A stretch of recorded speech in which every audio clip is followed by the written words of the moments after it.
സംസ്ഥാനത്തെ ക്ഷേമ പെൻഷൻ ഈ സർക്കാരിന്റെ കാലത്ത് തന്നെ ഇനിയും വർദ്ധിപ്പിച്ചു നൽകുമെന്ന റവന്യൂ വകുപ്പ് മന്ത്രി കെ രാജൻ. ഇതുവരെ ഉണ്ടായിരുന്നതിൽ ഇനി 2 മാസത്തെ കുടിശ്ശിക മാത്രമാണുള്ളത്.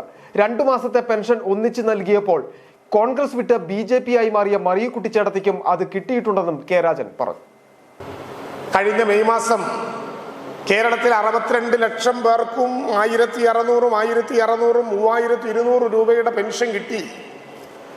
കോൺഗ്രസ് വിട്ട് BJP പോയിട്ട് മറിയക്കുട്ടിക്കും കിട്ടി. ഞങ്ങൾ ഉറപ്പിച്ചു 3200 രൂപ എല്ലാ നോട്ടും കൃത്യമായിട്ട് എണ്ണി മറിയക്കുട്ടിച്ചേട്ടത്തിയും മേടിച്ചു വെച്ചു. 3200 2 മാസക്കാലത്തെ കുടിശ്ശിക കൊടുത്തു തീർക്കുമെന്ന് മാത്രമല്ല, ഈ ഗവൺമെന്റ് അധികാരത്തിൽ നിന്ന് പോകുന്നതിന് മുമ്പ് ആ 1600 എന്ന തുക വർദ്ധിപ്പിച്ച് കേരളത്തിലെ ജനങ്ങളുടെ വീടുകളിലെത്തിക്കുന്ന നടപടിക്ക് ഇടതുപക്ഷ ജനാധിപത്യ മുന്നണി ഗവൺമെന്റ് പ്രതിജ്ഞാബദ്ധമായി നേതൃത്വം നൽകും.